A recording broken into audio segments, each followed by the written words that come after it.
جنگ اسرائیل و ایران که با حمله های اسرائیل به نهادهای هسته‌ای و نظامی ایران سر شد، در تاجیکستان نگرانی های زیادی را به میان آورده است. جانبداران و مخالفان دو طرف در فضای مجازی با هم درگیر می شوند. برخی به عنوان مردم مسلمان و فارسی زبان از ایران حمایت و اسرائیل را محکوم می کنند.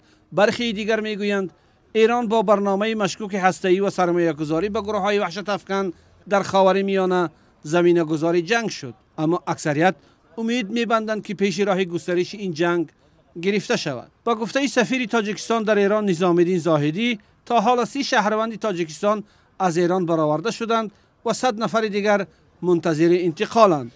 در تاجیکستان نیز شهروندان زیادی ایران کار و تحصیل می‌کنند که ادامه جنگ و پیامدهای آنها را گرفتار هراس و ناامیدی کرده است. تمام این اتفاقا خیلی سریع اتفاق افتاد. هیچ کس توقعش رو نداشت که این اتفاقا بیفته. الان همه بی‌نهایت استرس دارن. مشهد دورترین شهر نسبت به اسرائیل. واسه همین بمباران توی شهر مشهد خیلی کمه. ولی شهرهای دیگه تهران، اصفهان، شیراز خیلی زیاده. خانواده من تو مشهدن. حتی تو مشهدم بمباران اتفاق افتاده، ولی به نسبت بقیه شهرها خیلی کمتر. ولی اون استرسی که وجود داره، اون صدایی که تو میشنوی، اونی که تو نمیدونی فردا قراره چه اتفاقی بیفته، بی نهایت سخته. یعنی حتی ماهایی که اینجاییم شاید ما هم نسبت به اندازه اونا استرس داریم. دو طرف جنگ از هدف قرار دادن مرکزهای نظامی و نهادهای استراتژی یکدیگر گزارش می‌دهند و یکدیگر را تا مرز نابودی تهدید می‌کنند. اما از رسیدن موشک‌ها به منطقه‌های مسکونی و هلاک شدن مردم آسایشته کمتر می‌گویند، در حالی که قربانیان زیادی پیامدهای حمله‌ها در دو طرف مردم عادی‌اند. تاجیکان زیادی در دو طرف جنگ زیر ترس و هراس قرار گرفتند، از جمله در اسرائیل نیز.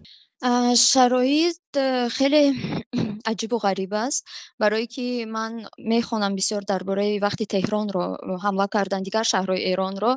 من میدونم که بسیاری ایرانی ها نوشتن که آنها پناهگاه ندارن یا نمیدونن کجا برون، از همه از تهران فرار میکنن و ایران کشوری بزرگ است. اینجا تو هیچ جا فرار نمیکنی. تو همون چیزی که برای تو ارتش میفرستاند پیام ها، تو باید اونها رو نگاه کنی. من به شما خیلی ساده میگویم که شبا شروع می شود. راکت‌های بالیستیکی که از طرف ایران پرت می شود به این طرف، شبا شروع می شود و وقتی که شبا دیگر شروع شد تو آمادگی می گیری. من 3 روز هست که خواب نکردم، دیگر شبت مثل روز شد، روزت مثل شب. همین خیل تو می روی اون پناهگاه منتظر میمانی و میشنوی اون راکت‌های بالیستیکی که در بالا و این ضد هوایی که سیستم اینا میگیرن، تو این چیزا رو میشنوی و جایی که میافتد اون راکت خیلی از ما دور است، اما بله این چیزا رو تو میشنوی. بسیارتر شاید وای است روانی، وقتی که تو میدونی راکت است و شانسی هست که بیاید بزند. دیگرش همین خیلی که خودت رو دیگر آماده میکنی و نمیدونم دیگر آدم عادت میکند در این چیز. هرچند در حال حاضر آسیب جنگ تنها به دو کشور رقیب میرسد، کارشناسان میگویند ادامه بحران در دراز مدت تأثیر منفی به منطقه از جمله تاجیکستان خواهد داشت.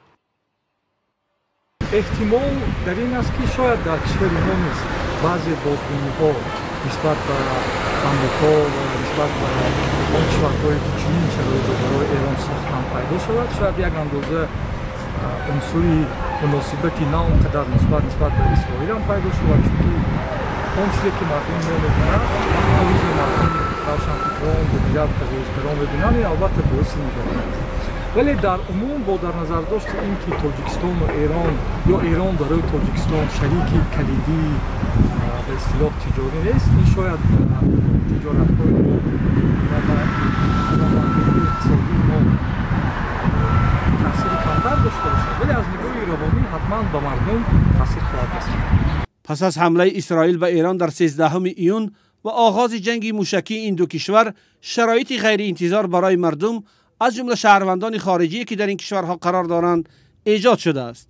ایران یک کشور همزبان با تاجیکستان است که تاجیکان برای تحصیل، تجارت، طبابت و گردشگری و نیازمندی‌های دیگر به این کشور زیاد سفر می‌کنند. در اسرائیل هم تعدادی از شهروندان تاجیکستان قرار دارند که مقامات این کشور در حال حاضر بیرون رفتن مردم را اجازه نمی‌دهند. تاجیکستان در اسرائیل سفارتخانه ندارد و مسئولیت روابط به دوش سفارت تاجیکستان در قاهره است. تا کنون خبرهای رسمی برای بیرون آوردن شهروندان تاجیکستان از این کشور رسانه‌ای نشده است. تاجیکستان در روز اول حمله اسرائیل به ایران را محکوم کرد و خواستار دریافت راه‌های صلح‌آمیز حل بحران شد.